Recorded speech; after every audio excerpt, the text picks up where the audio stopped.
may sunog. Bilis, bilis na tayo. Bilis.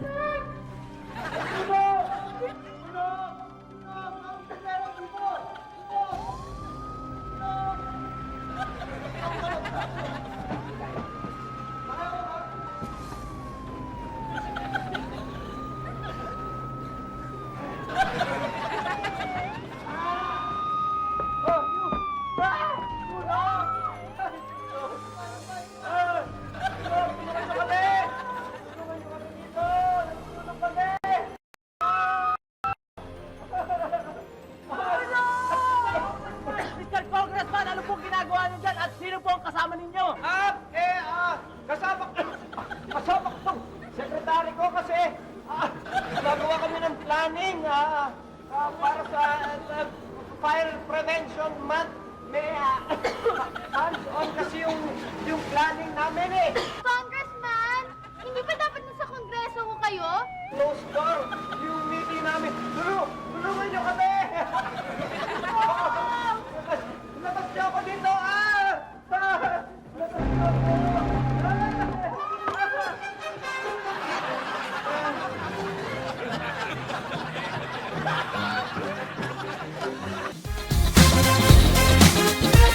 Matawa mo saya.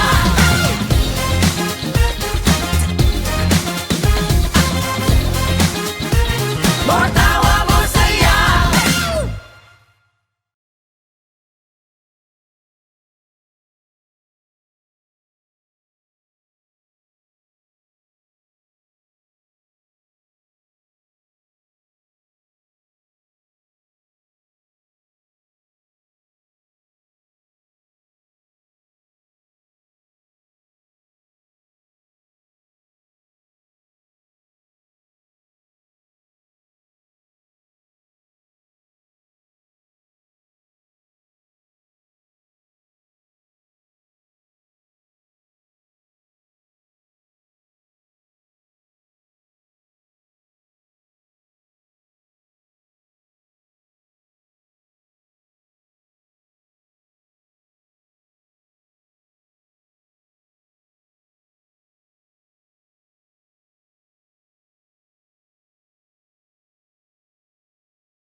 Ay, Toy.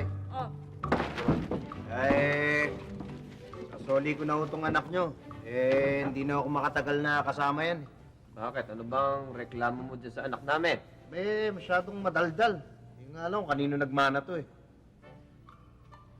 Oh, ba't sa akin ka nakatingin? Na para bang sinasabi mo sa akin nagmana yan? Hindi naman ako madaldal na klase na tao eh. Hindi nga ako masalita. Katunayan, may mga araw nga na hindi ako nagsasalita para walang masabi ang mga tao sa akin. Tapos ngayon, titignan mo ko na para sa akin nagmana yung batang yan. Huwag kang ganon. Nakakasama ka ng loob. Hindi ako madaldal. Ha?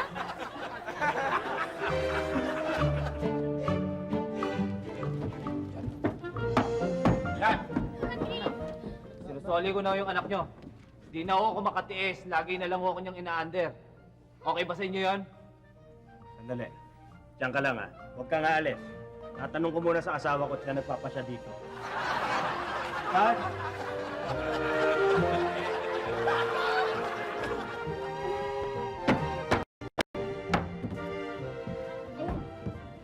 Sinusoli ko na mo yung anak nyo. Ayaw ko na siya mag-asawa. Napaka-responsibly niya. Bakit? Ano ba ginagawa ng asawa mo? Matagal ko nang pinababayaran yung kuryente namin. Ayaw niyang bayaran. Ayan, tuloy na putulan kami. Bakit hindi ka naman nagbabayad ng kuryente? Kasi talagang gusto ko na madilim sa amin para hindi ko siya nakikita.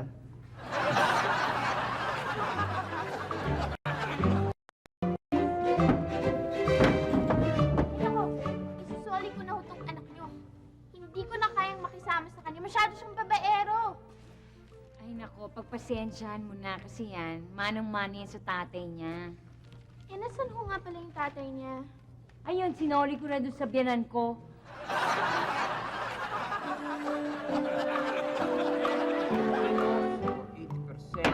Majority are in favor. Ano po ito? Ay, paano man? Excuse me ho. Oh. Ayun ho yung anak niyo. Sorry ko na. Abay, bakit naman? Ay nako, Napaka-irresponsible na asawa talaga yan. Oh. Ni hindi nga umuwi sa bahay eh. Talaga ba yan?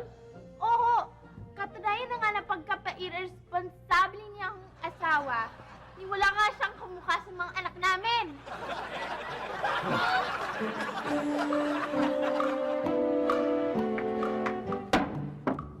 Nay! Isasoli ko na po ang anak nyo. Dahil wala na pong ginawa yan araw-araw kung hindi humingi ng pera sa akin. Anak, totoo ba yon?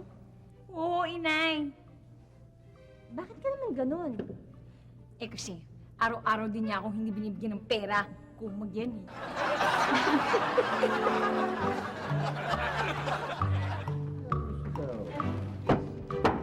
Sinusoli ko na po ito, asawa ko. Ay, bakit niyo susuli? Eh,